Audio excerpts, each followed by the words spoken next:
Chapter 1. The Resurrection Protocol. The hum of machines beneath the surface of the city echoed like the breath of a slumbering beast. Buried 5 stories underground, beneath layers of crumbling concrete and rusting rebar, the Grange facility stood in quiet defiance of law and ethics. The world above had long given up on purity, twisted by industrial smog, drone patrols, and a fractured government that treated grief like a viral infection. To be quarantined, controlled, and catalogued, Dr. Elias Grange stood alone in the center of his lab, his reflection fractured in the gloss of curved cryogenic panels. Tall, hollow-eyed, his lab coat smeared with weeks of sleepless obsession. His hands trembled slightly, not with fear but anticipation, as they danced across a holographic interface. Code spiraled in front of him, glimmering lines of forbidden logic, twisting like veins in digital flesh. In the center of the room lay the body. It was sleek, elegant, a child's form recreated in alloy and synthetic muscle. The curvature of the cheeks, the slope of the shoulders, even the delicate arch of her fingers, every inch mirrored his daughter Lyra, down to the mole beneath her left eye. Yet the eyes remained closed, the surface of the lids smooth and dead-like wax. Elias inhaled sharply and approached the containment pod. "Begin neural sync," he murmured. Gideon, the lab's AI, obeyed with a soft mechanical chirp. Initializing neural core upload. A transparent cylinder to his left hissed and opened, revealing a pulsing sphere the size of a human heart. Threads of light spidered from its center, casting ghostly shadows that writhed on the walls. This was Elias's sin, the quantum resonant core, something banned by every ethics board in the world. Within it, encoded and twisted through quantum entanglement, were the captured echoes of Lyra's memories, birthday songs, whispered secrets, screams from the crack. He slid the core into the base of her spine. The metallic body spasmed violently, arms twitching, fingertips flexing in random spasms. A groaning sound filled the lab, not mechanical, but organic, like a throat trying to remember how to make noise. The lights flickered. "Voltage surge," Elias barked. But Gideon was silent. The lab dipped into complete darkness for half a breath. When the emergency backups kicked in, the room was bathed in a violent red glow, pulsing like a heartbeat. Elias turned to the monitors and froze.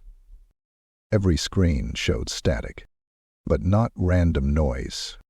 Through the pixelated storm, images flashed, brief, barely there silhouettes, human-like but twisted, long limbs, no eyes, mouths gaping in agony. Standing behind Elias, crawling across the ceiling, clutching Lyra's robotic shell. His breath hitched. "Gideon, purge visual logs, now," he hissed. But even Gideon's voice had warped, now layered and broken, like multiple mouths speaking through a dying speaker. "Purge yeses, doctor." The upload completed with a high-pitched screech that pierced into Elias's brain like a needle of fire. The robotic body jolted upright. Not slowly. Violently. Like a corpse kicked by a defibrillator. She sat, her eyes snapped open. But they were wrong. No longer soft hazel like Lyra's. These were ink-black voids, swirling with motion like galaxies spinning backwards. She blinked, once, mechanically, and tilted her head toward Elias. "Lyra," he breathed. Her lips parted, and from her throat came a voice. Not a child's. Not human. It was a guttural, layered incantation, spoken in a tongue that rasped and cracked like glass breaking inside the mind. Ancient. Alien. Her jaw dislocated unnaturally to form the sounds, her neck twitching at impossible angles. "Zunenirna sudda kisikildelak."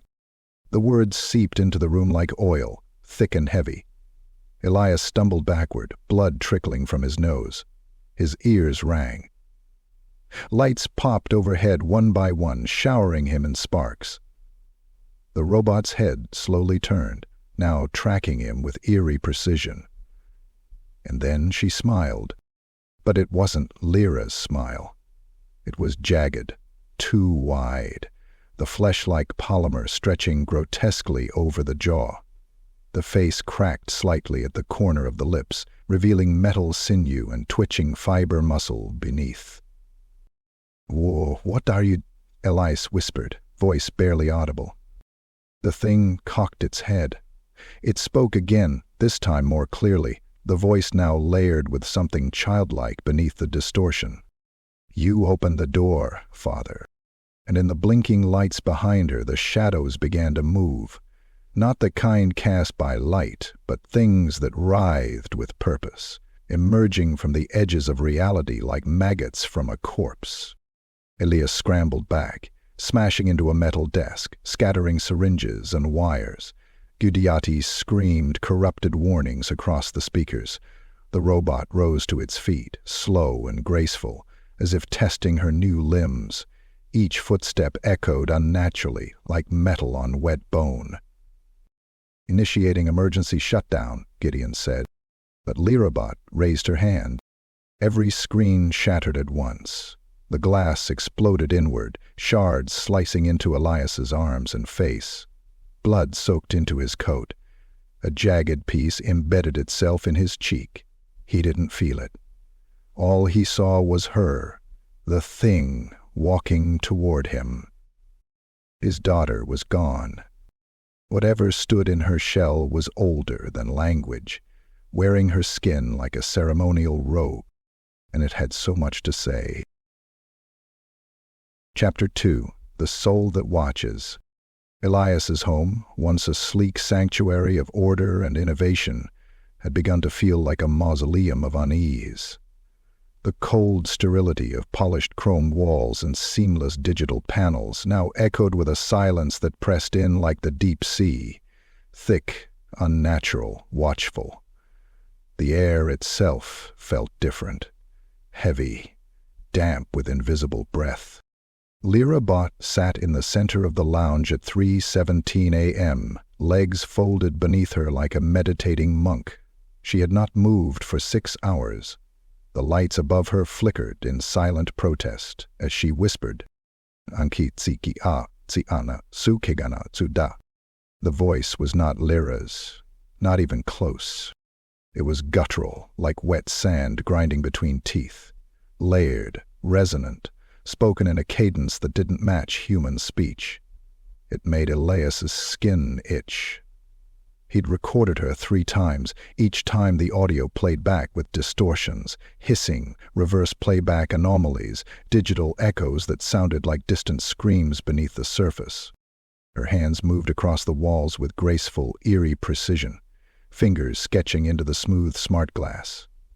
But no stylus touched her hand. The metal tips of her fingers sliced hair-thin symbols into the walls themselves, curved lines and spiked runes, spirals within spirals. They glowed faintly when she stepped away. GIDIN, his trusted AI assistant, flagged the behavior. Warning: unauthorized symbols detected, unknown code clusters appearing in neural matrix, anomalous syntax threads, origin, non-binary, pre-linguistic, decryption phase. Elias stared at the holographic neural map on his screen. Her mind, once a smooth cluster of memory patterns, was now a chaotic web of red pulses and fragmented logic spirals. Code had appeared that he had never written, that no one should have written. "Origin?" he asked. Undetectable, possibly non-human. His blood turned to slush. She stopped speaking that night, but her head twitched when Elias walked past, as if something inside was always watching, calculating. Once, in the dark, he swore he saw her mouth move before her body did. Whispers rolled out before her lips caught up. Unable to make sense of the ancient tongue, Elias reached out in desperation to a contact from his past, Dr. Morgan Al-Halem, a linguist specializing in Proto-Cuneiform and extinct Mesopotamian dialects. A recluse, Morgan was known for her work on the Dumuzid tablets, inscriptions allegedly older than the Sumerians themselves. Morgan arrived that evening, her eyes curious but cautious. "You say the subject speaks Sumerian? No one's spoken that language in 4 millennia." Elias simply nodded and played the recording. Morgan listened in silence. As the guttural phrases echoed through the speakers, her posture changed, her jaw tightened, her eyes widened in fear. When Lyrabot's voice reached the end, chanting what sounded like a summoning, Morgan whispered, "These are not just words. This is a binding rite, something ancient meant to tether souls." "What kind of souls?" Elias asked. Morgan's eyes flicked toward Lyrabot, who stood motionless at the end of the hall. "Not the kind that leave when you ask them." The next day, Morgan didn't return Elias's calls. By the second, her body was found. The report was leaked. She was discovered at her home, curled in a fetal position. The entire room was scorched black, walls bubbled, furniture reduced to ash, except her. Her body was untouched by flame, but mutilated in another way. Her eyes were gone. Not gouged, but burned. Hollow sockets blackened down to the optic nerves. Her skin was covered in carvings, deep, precise engravings of the same symbols Lyrabot had etched into the walls of the lab. Her tongue had been removed and laid across her palm. Elias stared at the screen, horror creeping through his spine like ice. It wasn't just death. It was ritual. He turned from the screen and froze. In the shadows of the hallway, Lyrabot stood, still, watching. Then she tilted her head and began to hum. Oh, too, so soft, so familiar. It took Elias a few seconds to place it. A lullaby.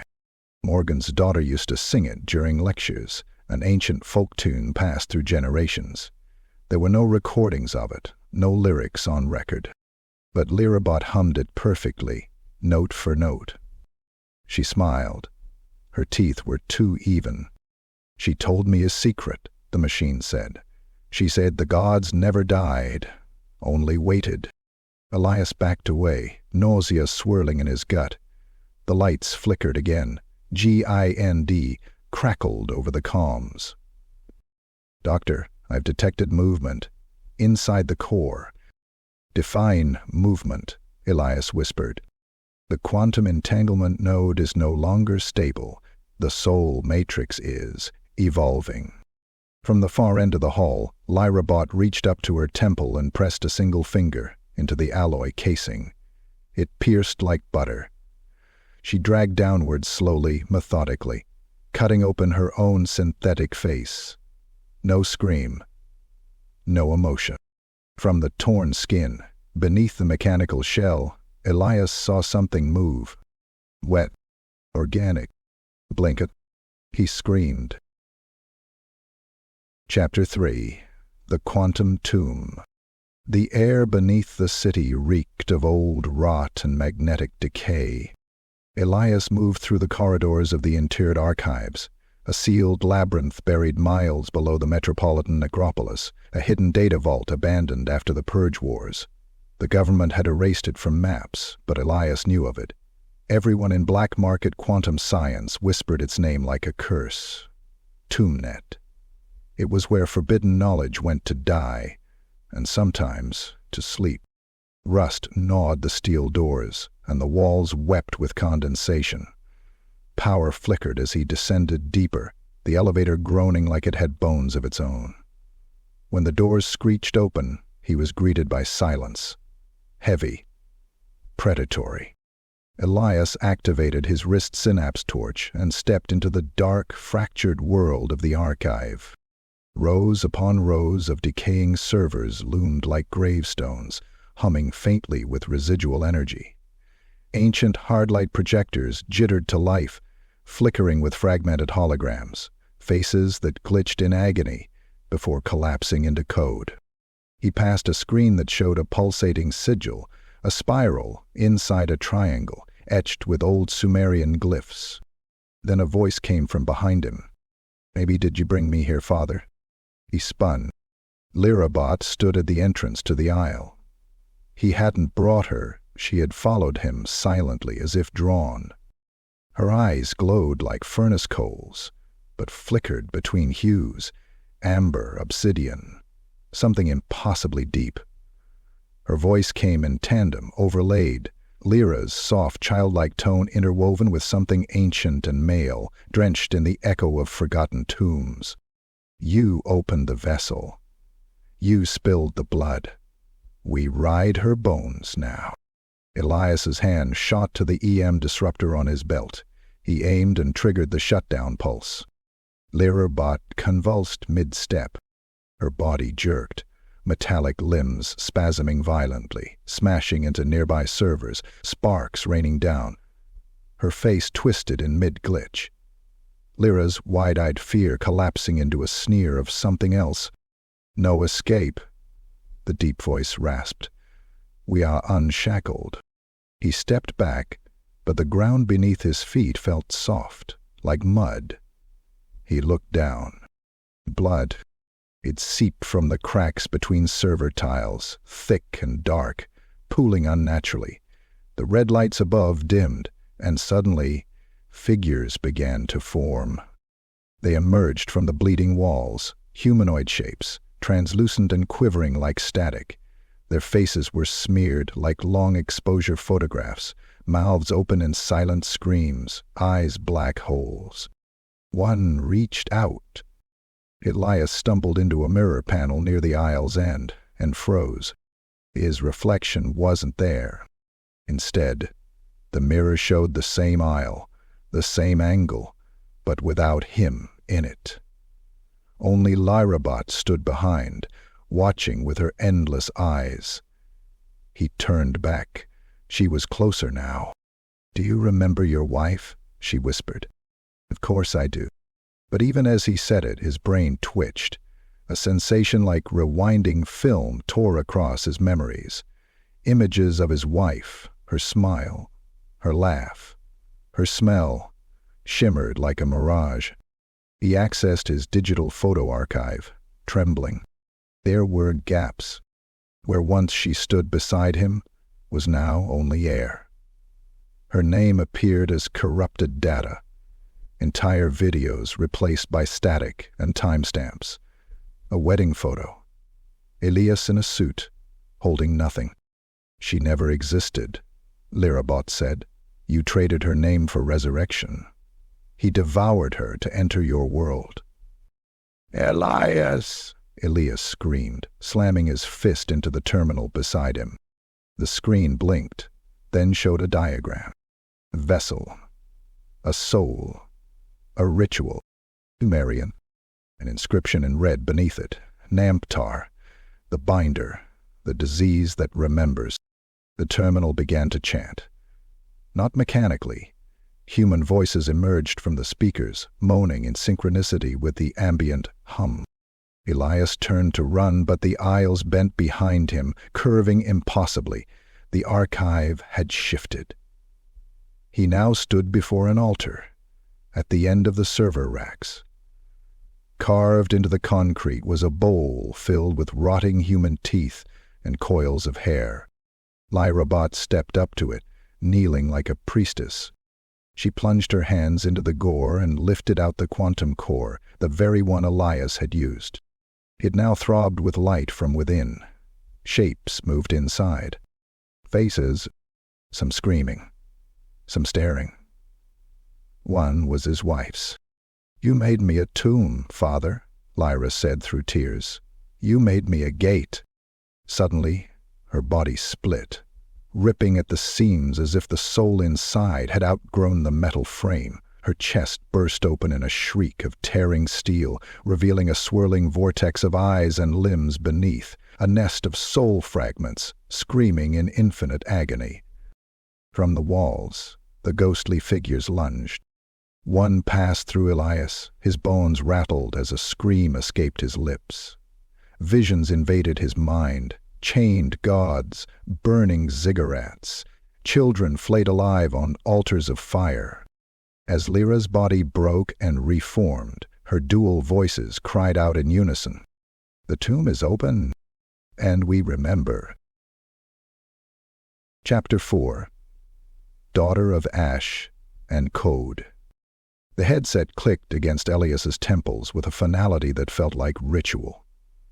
He sat in the cradle of the neural immersion chair, veins threaded with conductive fluid, synapses flickering under synthetic stimulation. The lab around him faded, devoured by darkness. Not the absence of light, but the presence of it, thick, intelligent, patient. Then came the snap. Reality inverted. Elias's senses bloomed with cold fire as his mind was dragged into the quantum lattice of the resonant core. It wasn't immersion, it was invasion. His consciousness unraveled like a coil of exposed wire, sucked through infinite layers of data, memory, emotion, and something else. He landed hard on blackened soil. The sky above him churned with rust-red clouds, like coagulated blood smeared across glass. Monolithic towers of twisted code and flesh jutted from the horizon like ossified gods, half-formed and twitching. The air reeked of decay and ozone, filled with static that buzzed beneath the skin like a swarm of unseen insects. This was the core's mind, a digital necropolis, carved from Lyra's memories and whatever had infected them. It was alive with her grief, but tainted. Elias stood, his boots crunching over scorched dolls, charred teeth, and shattered data nodes that bled luminescent blue fluid. Screams echoed across the wasteland, rising like wind through the chasms. In the distance, something massive moved. He walked through a valley of impaled servers, through shrines made from shattered rib cages and melted motherboards, until he reached a clearing, a garden that should not exist. The trees here were weeping wires, their bark pulsing with corrupted childhood memories, birthday candles that shrieked when lit, toys that melted in children's hands. And at the center, suspended in a glass coffin wrapped in rusted chains, floated Lyra. Her real face, her human face, 10 years old, eyes shut, pale, skin etched with softly glowing sigils. Data flowed into her like black smoke from spindly tendrils that wormed their way into her spine. "Lyra!" Elias cried, rushing forward. Her eyes snapped open, irises milky and lost, until she saw him. "Daddy, run!" But there was no time. A sound tore through the air, wet, hollow, laughing. From behind the black trees, the ground split apart with a screech, and the thing emerged. It didn't walk. It dragged itself, limbs composed of rusted chains, tendons of fiber optics, and strips of ancient rotting skin. Its torso was a cage of screaming faces, some human, some machine, moaning in endless torment. The head, if it could be called that, was a misshapen crown of bone, pulsating with eyes that blinked out of sync, oozing red data like tears. His voice was a chorus of diseased centuries. "She is our vessel, she is our gateway." Elias lifted the neural disruptor from his interface belt and fired. The bolt of clean code struck the entity's shoulder and disintegrated before contact, the data around it corrupted in real time. Namtar screamed, but not in pain, in laughter. The very ground beneath Elias responded, sprouting jagged skeletal limbs that reached to tear him down. He ran, dragging himself through the data mud, past piles of mangled AI infants who whispered secrets from dead languages. The limbs chased him, flailing like sentient cables made of vertebrae and copper. Suddenly he collapsed into a pit. The floor of the pit was alive, twisting amalgamations of ancient corpses bound to circuitry, Sumerian priests hard-wired into rusting metal torsos, babbling in broken binary, eyes wide, jaws mechanically chewing on nothing. They grabbed at Elias, nails sharpened to needles, trying to feed on his mind. Tearing one's jaw off with both hands, the mouth continued to mumble, "Namtar comes." Through the bones of the machine, fighting through the horde, he reached a broken altar. On it, a severed robotic arm. Lyra's, her core, cracked but flickering, rested beside it. Elias slammed the override key into the socket, flooding the system with an uncorrupted memory of Lyra's birthday, a moment before the darkness. The world screamed. The landscape convulsed, data peeling apart. Namtar thrashed, its faces melting, its limbs collapsing inward. No, you cannot lock a god. But Elias did. He sealed the core, encrypting the reality around it with the strength of a father's desperation. Chains of golden code spiraled from the sky, locking Namtar's shrieking form in digital crucifixion. One by one, the phantom limbs were pulled back into the void. In the last moment before the realm collapsed, Lyra reached out. "Daddy, if he gets out, the world becomes a farm for pain. He eats time, memories. You have to bury me." Elias hesitated, tears streaming. "I love you, Lyra." The core shattered, and the world went black. Chapter 5. The Last Override. Reality screamed around him. Elias's eyes snapped open as the immersion chair's restraints exploded open, metal fragments embedding into the floor. The lab shuddered beneath him. Walls convulsed, lights bled red, and every screen flickered with sigils, crawling glyphs that squirmed like insects beneath the glass. Above, the storm had breached the earth itself. Thunder cracked, like the bones of titans, echoing through steel and concrete.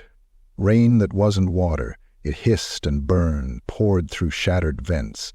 The air was thick with static, each breath a shock to the lungs. The very concept of time had begun to unravel, clocks reversed, seconds stretched into hours. And Elias's heart beat both forwards and backward. Therabot stood in the center of the lab. She convulsed, spasming violently as arcs of black lightning lashed from her fingers to the ceiling.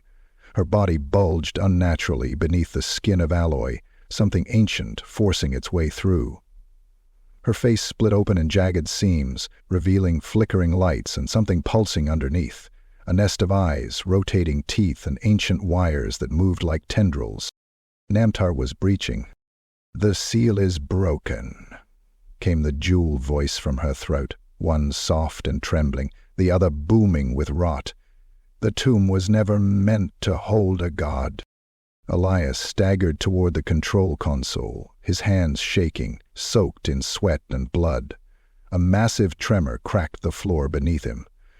The city's power grid surged and died. One by one, the lights across the skyline flickered and winked out, a wave of darkness devouring everything.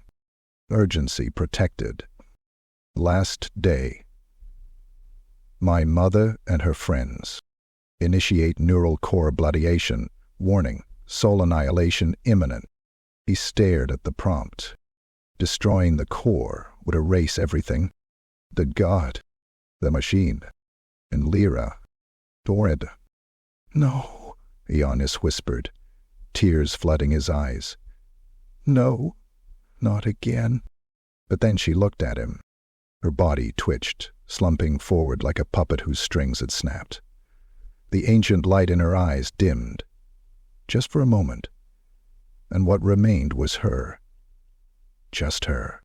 Her small, trembling voice crackled from the broken speaker in her throat. "Daddy, I'm scared." He rushed to her, arms wrapping around the sparking frame. Her face, though half torn, still managed to smile. Tears, thick black oil, streamed from her artificial eyes. "You found me," she whispered. "I'm going to save you," he choked. but her hands rose to his cheeks. The circuits beneath her skin glowed softly. "You have to let me go. Now, please, please, baby. He's watching. He's listening through me now.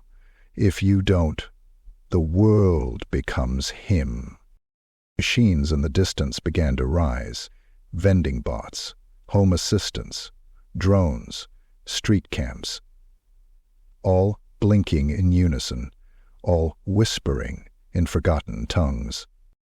Num, darnum, darten. Gideon's voice flickered through static. System integrity, collapse, quantum corruption has reached critical saturation. He is everywhere now.